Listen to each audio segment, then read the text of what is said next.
Suatu ketika di kerajaan Daha, hiduplah seorang raja dan ratu dengan dua putri mereka yang sangat cantik. Mereka bernama Galuh Ajeng dan Chandra Kirana. Berita tentang kecantikan mereka telah menyebar ke berbagai negeri. Walaupun demikian, perhatian yang diberikan ratu kepada Chandra Kirana sangat berbeda dibandingkan perhatian ratu kepada Galuh Ajeng.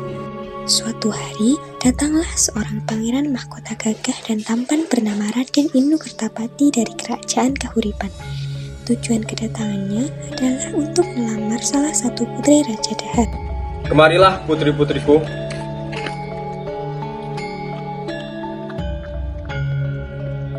Ayah, mengapa kamu memanggil kami? Ya putriku, besok Pangeran Inu akan datang ke kerajaan kita. Benarkah? Ya, benar putriku. Ayah, apa tujuan Pangeran Inu Kertapati berkunjung ke kerajaan kita? Aku ingin menikahkan salah satu dari kalian kepada Pangeran Inu. Iya, siapa yang akan kau nikahkan? Ayah akan memilihmu, Kirana. Benarkah?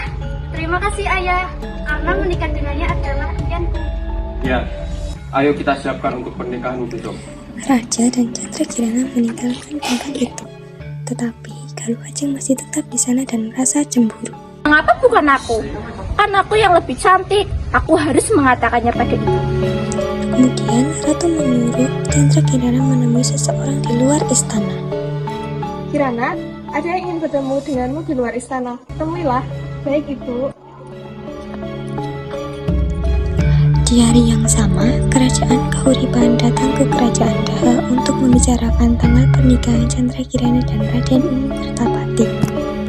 Bagaimana keadaan kerajaanmu? Kulihat sepanjang jalan rakyatmu begitu makmur. Iya benar, aku lihat jalan-jalan sekalipun tampak subur dan perahu. Ya, seperti inilah kerajaan kami. Walaupun tak semegah dan tak semakmur kerajaanmu, kami tetap bersyukur dengan keadaan yang kami punya. Ah, kamu mah selalu merendah.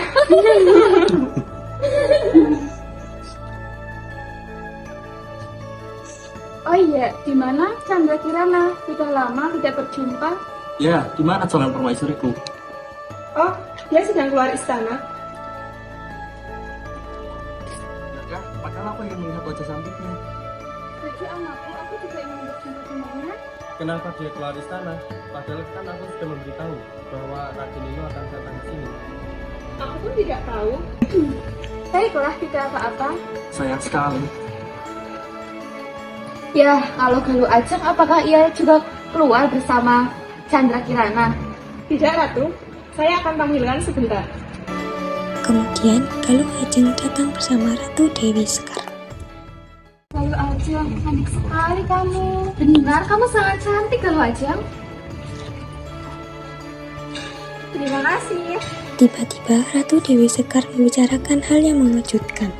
Pangeran, apa kamu tidak ingin menikahi Galuh Ajeng saja? Padahal dia lebih cantik daripada Kirana. Tidak, aku tidak mencintai Galuh Ajeng. Chandra Kirana lah satu-satunya yang mencuri hatiku. Tenanglah nak, Ratu Dewi Sekar hanyalah bertanya. Setelah mendengar pernyataan Raden Inu, Galuh Ajeng pun kesal dan menuju ke kamarnya. Kemudian Ratu Dewi Sekar pun ikut memasuki ruangan Galuh Ajeng. Aku sangat benci Kirana, dia sudah merebut pangeranku. Tenang sayang, aku akan membantumu mendapatkannya. Aku janji. Bagaimana, Bu? Kamu harus membunuhnya. Tidak, nanti ayah tahu. Atau kita pergi ke penyihir saja. Baik. Setelah itu, Galuh Ajeng dan ibunya pergi ke penyihir.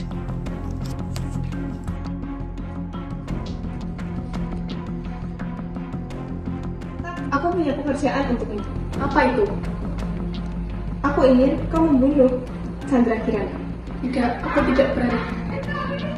Mengapa? Karena membunuh bukanlah pekerjaanku. Lalu, apa yang akan kau lakukan? Aku dapat merubahnya menjadi keong, Mas. Dengan apa? Ini dapat merubah Chandra Kirana menjadi keong, Mas. Kamu harus meracik ramuan itu, kemudian kau percikan di badan Chandra Kirana. Ingat, jika dia sudah berubah menjadi keong emas, kau harus segera membuangnya ke sungai. Dia akan kembali menjadi Chandra Kirana lagi ketika dia sudah bertemu dengan cinta sejatinya. Baiklah.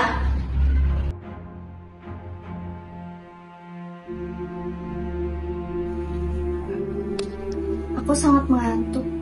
Jam berapa sekarang? Oh, jam 10. Sekarang waktunya tidur. Sepertinya Kirana udah tidur nih. Aku harus menyiramkan ramuan ini.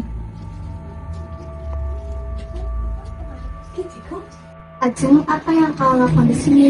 Tidak apa, aku tidak bisa tidur. Aku mau tidur denganmu malam ini. Oh, baiklah. Dan apa itu botol di tangan kananmu? Bukan apa, ini hanya air putih.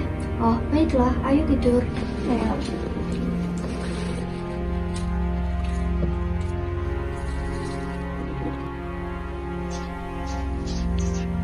Sepertinya Kirana sudah tidur.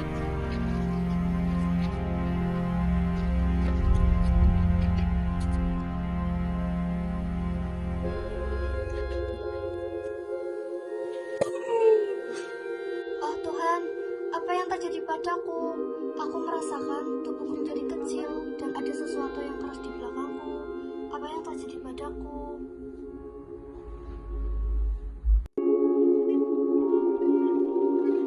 Ibu, apakah kau tahu di mana Kirana sekarang? Aku tak melihatnya pagi ini. Seharusnya kita sudah sarapan bersama kita. Ih, kamu berlebihan sekali ya. Mungkin dia belum bangun. Tidak, Bu. Dia biasanya sudah bangun. Biasanya sudah di istana sarapan bersama kita. Tepatnya aku tidak tahu dia di mana. Aku akan mengeceknya di kamarnya.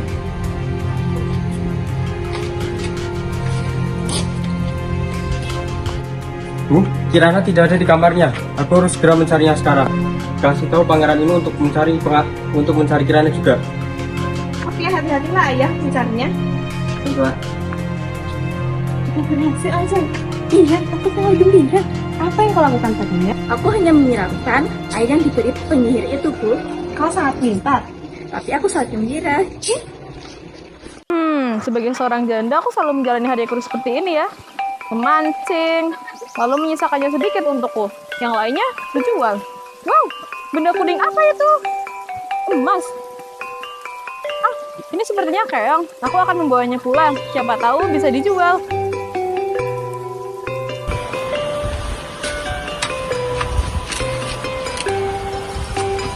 Sangat melelahkan. Bahkan setelah aku bekerja, tidak ada makanan di rumah. Susahnya seorang janda. Apa aku harus pergi mencari ikan lagi?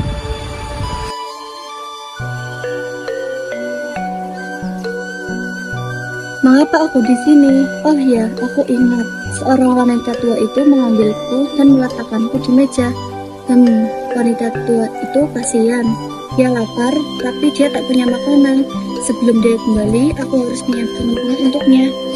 Saat Mbok Rondo pergi, Keong Mas berubah menjadi Chandra Kirana dan membawa makanan. Memancing hari ini sangat melelahkan. Bahkan aku tidak mendapatkan ikan satupun. Tuhan. Wah, makanan apa ini? Siapa yang membuatnya? Bahkan tidak ada orang yang tinggal di sini. Setiap pulang dari sungai, Mbok Rondo selalu menemukan makanan di atas meja. Ia penasaran siapa yang membawanya. Alangkah terkejutnya ia melihat Keong Mas berubah menjadi gadis cantik dan membawa Siapa makanan. kau gadis cantik? Aku Chandra Kirana. Aku adalah putri dari kerajaan jahat. Kau jariku memberiku mantra ajaib dan kemudian aku berubah menjadi Keong Mas. Lalu dia membuangku ke sungai dan kau mengambilku dan menaruhku di sini. Kasihan sekali kisahmu, Putri. Jika mau, kamu boleh tinggal di sini bersamaku. Terima kasih Mbak Rondo. Sama-sama. Pangeran Inu mencari Chandra Kirana, tetapi diikuti oleh penyihir yang berubah menjadi petani. Siapa kau? Apakah kau Pangeran Inu? Ya, aku Pangeran Inu. Apa maksud kedatanganmu kemari? Apa yang kau lakukan, wahai petani? Apa kau sedang mencari Putri Kirana? Ya, benar, aku sedang mencari putriku. Apakah kau tahu di mana dia berada? Ya, aku tahu. Dia berada di desa Dadapan. Jika kau ingin pergi ke sana, kau harus jalan lurus sampai menemukan sungai, kemudian belok kiri. Baiklah, terima kasih. Pangeran pun mengikuti arahan dari penyihir yang menyamar menjadi petani tersebut. Kemudian di perjalanan dia bertemu dengan nenek tua yang baik hati. Tuan, tolong bantu aku. Aku belum makan selama beberapa hari. Aku mempunyai makanan di sini. Terimalah. Terima kasih, Tuan. Oh iya, kata-kata penyihir tadi itu adalah bohong. Kenapa Ya. kau mengatakan seperti itu?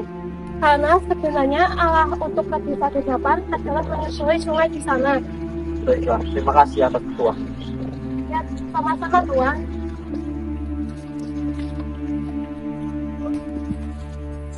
Apakah itu adalah cukup yang dimaksud nenek tua itu? Sepertinya iya. Baiklah. Permisi, Ya, tunggulah sebentar. Kirana. Pangeran Inu, Akhirnya aku menemukanmu. Ayo kembali bersamaku. Ayahmu sudah menunggu. terima kasih banyak pangeranku. Kau telah menyelamatkan hidupku karena mampu akan hilang saat bertemu denganmu. Belilah bersamaku. Siapa dia Kirana? Dia pangeranku, dan dia akan membawaku kembali ke kerajaan. Tetapi aku sedih meninggalkannya sendirian. Tak apa Kirana, aku tahu pasti kau juga merindukan kerajaanmu kan? Pergilah. Ikutlah bersamaku ke kerajaan, Mbok Rondo. Terima kasih Pangeran Inu Kertapati dan Putri Canda Kirana. Akhirnya Pangeran Inu dan Chandra Kirana kembali ke istana dan menikah. Sedangkan ibunya dan Galuh Ajeng mendapatkan hukuman yang setimpal.